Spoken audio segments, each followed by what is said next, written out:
As we discussed earlier, you are very lucky to live in a country that was founded upon one of the most important documents ever written, the Constitution. The Constitution is the law of the land, and it's a very strategic document. Our founding fathers knew that a government of the people was susceptible to tyranny, which is a very old word for people who want to use the government for their own benefit.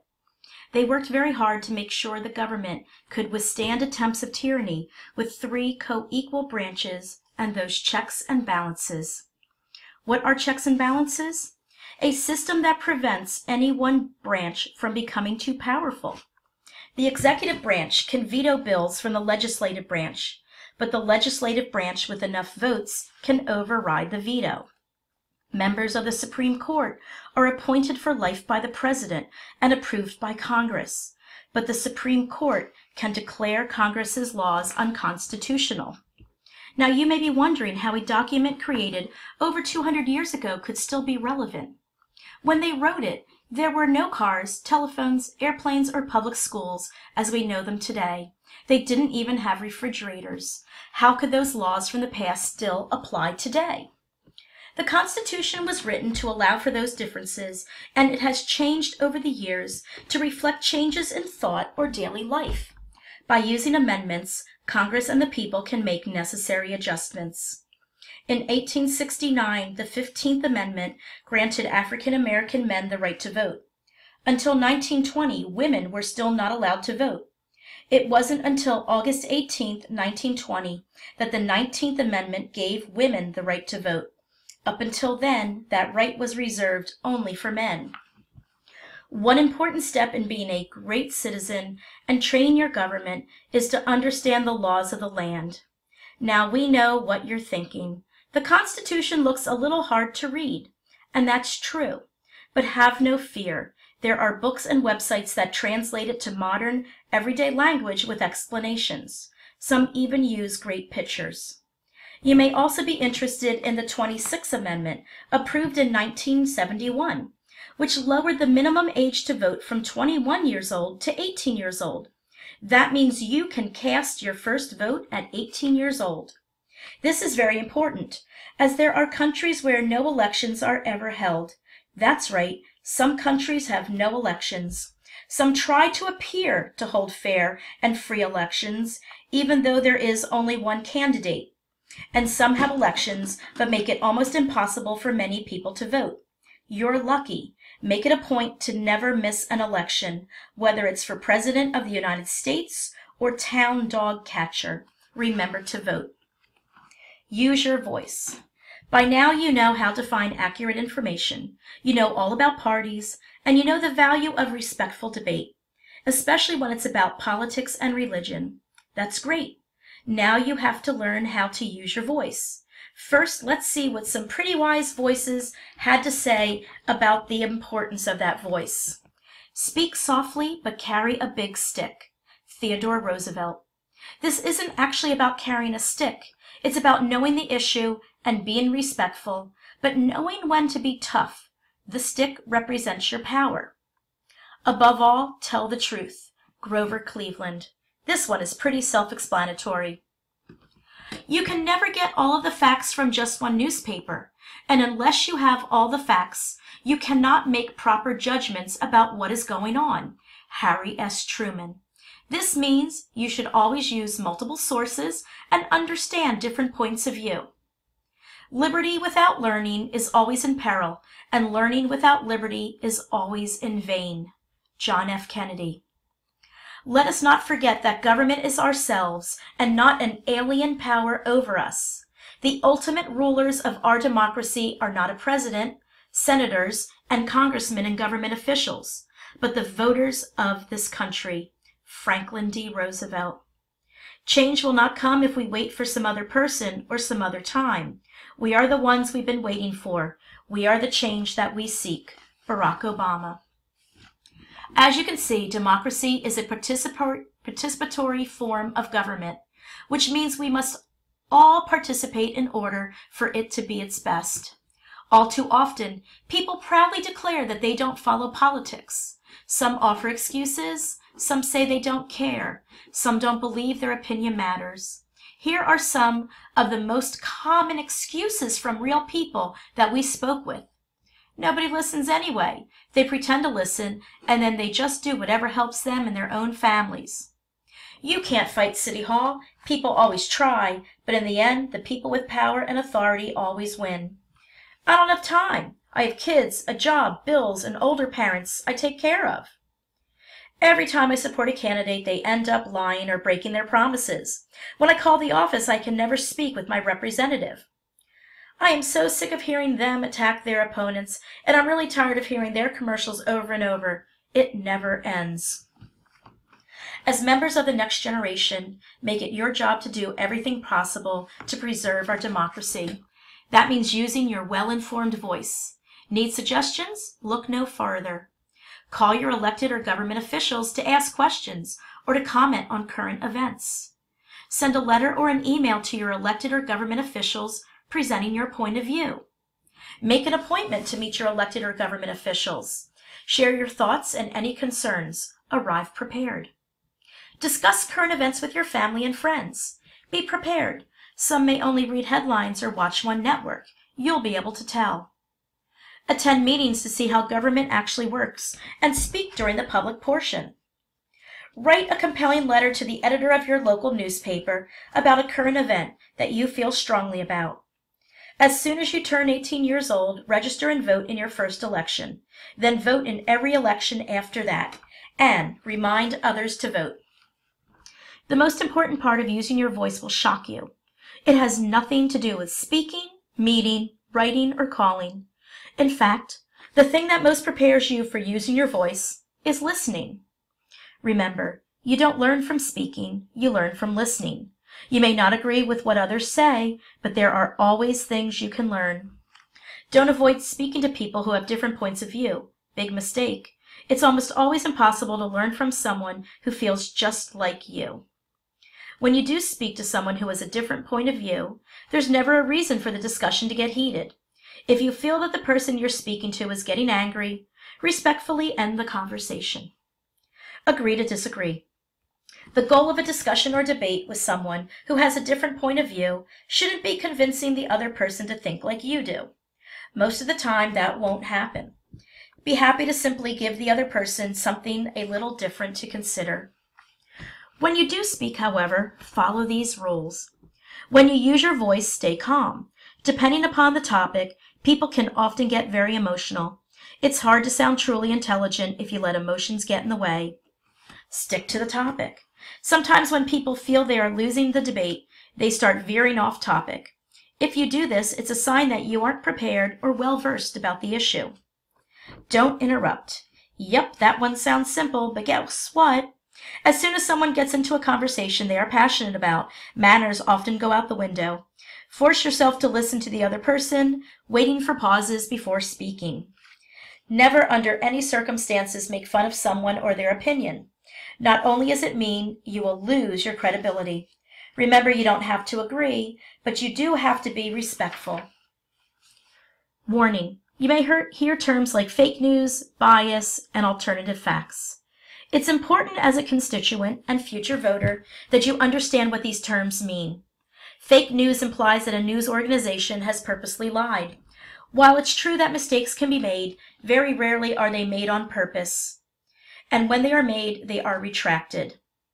The facts, however, show you what some people call fake news are really stories that are unflattering.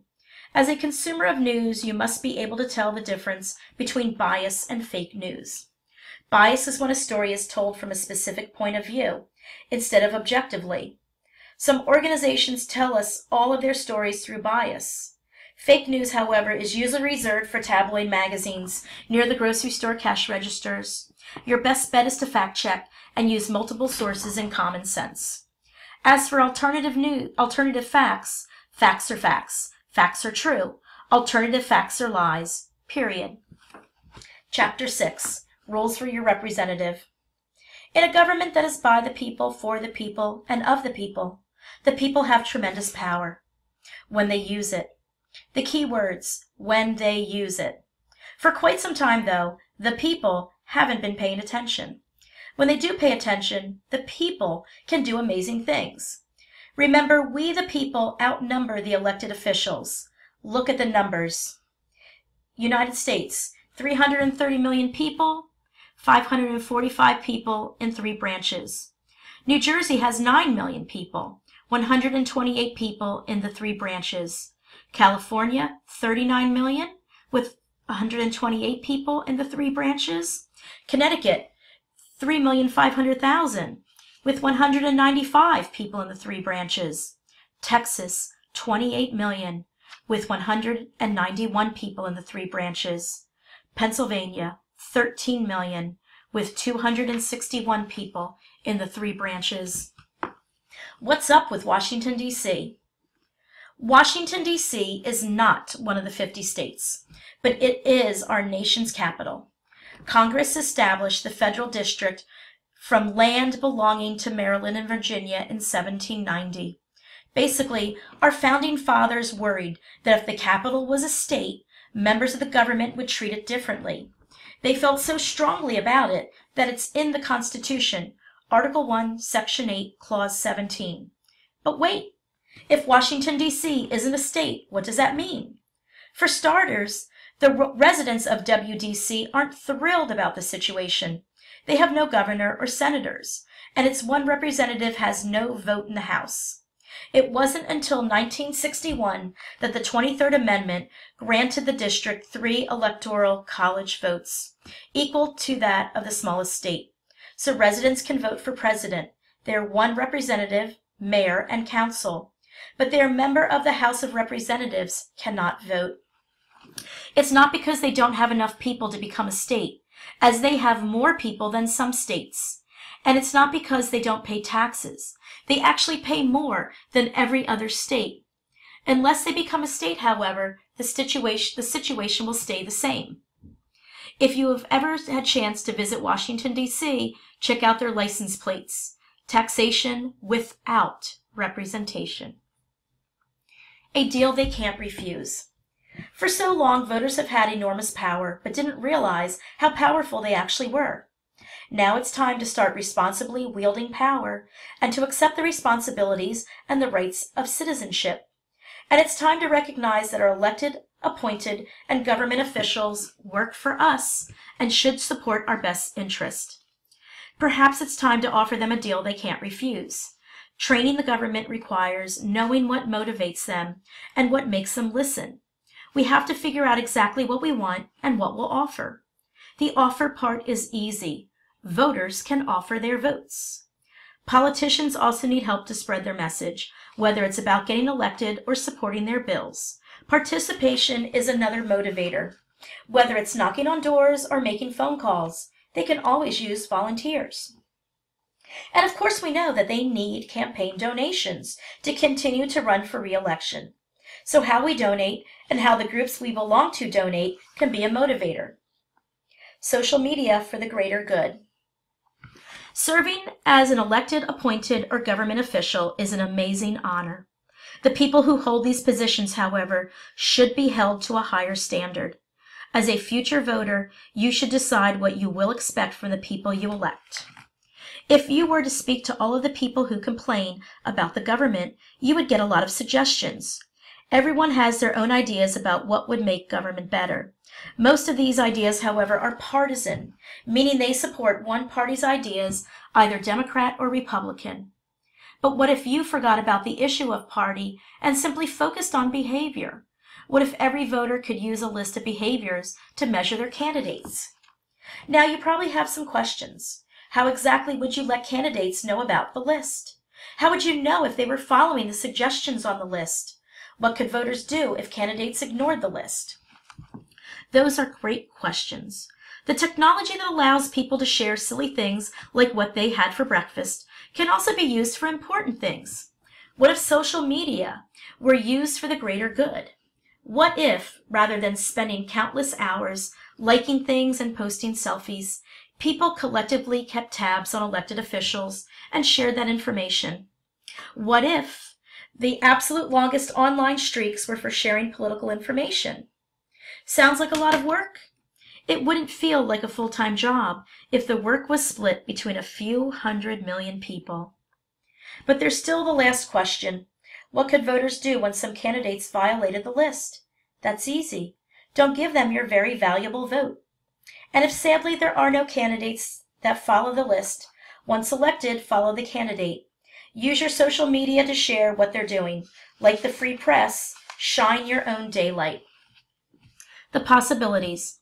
Suppose you created a document called the list, and it contained those suggestions, and let all candidates know that you would only consider voting for those that respected the list. And what if you weren't the only person using that list? What if so many voters used the list that it changed the way politics operated and improved the work of the government? What if politics became something that everyone, even kids, monitored? And what if politics went from being a topic to be avoided to a topic that was discussed as frequently as the weather? What if politicians continued to visit the diners and fairs even after the elections? What if people started feeling good about government? The list. We the people take a government by the people, for the people, and of the people seriously. We also take our collective right to vote seriously. For that reason, we are revising our criteria for candidates using the list. In order for a voter to consider casting a vote for you, the following criteria must be met. Those who cannot meet the criteria will not receive our votes or support. 1. Honesty.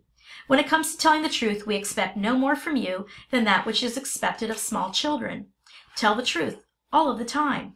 This includes avoiding lies of omission.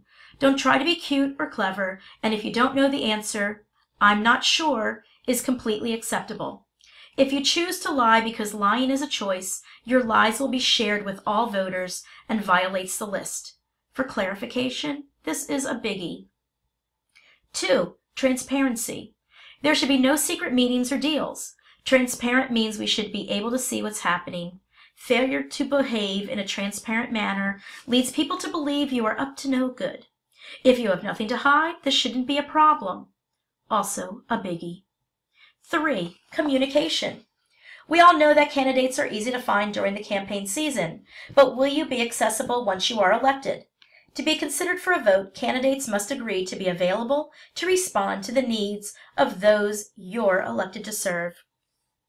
4. Negativity. Rather than attack your opponent's personal life and professional record, we the voters prefer you abide by the typical kindergarten rule of remaining quiet if you have nothing nice to say. Tell us your positives. 5. Advertisements.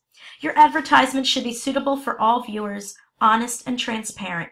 They should also focus on your qualifications or accomplishments and shouldn't run day and night. We need a break.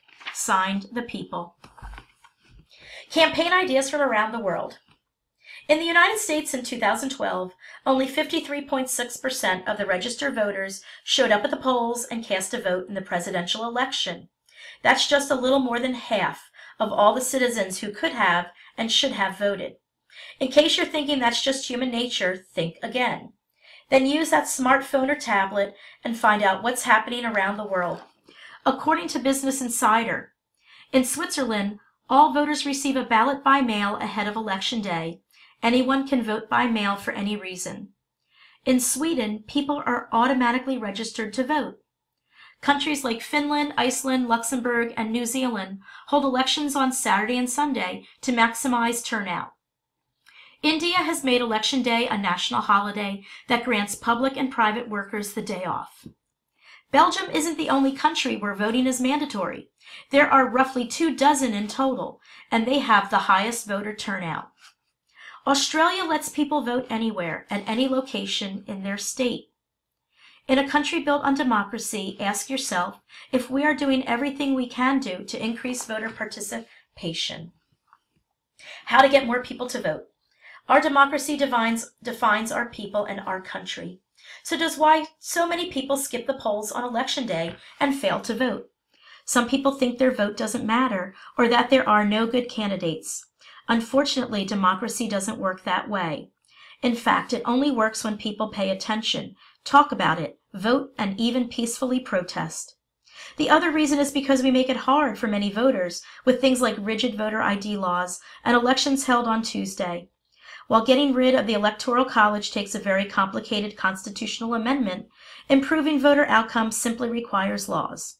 And laws generally need voters to push for them. Here are some ideas that if laws would improve voter turnout. Move election day to the weekend. Weekend voting can be complicated for many people. Weekday voting could be complicated for many people. This could solve that issue. Allow early voting in every state. Let's ID laws. Voter fraud is almost non-existent. Look it up. Rigid photo ID laws prevent many voters from using their voices.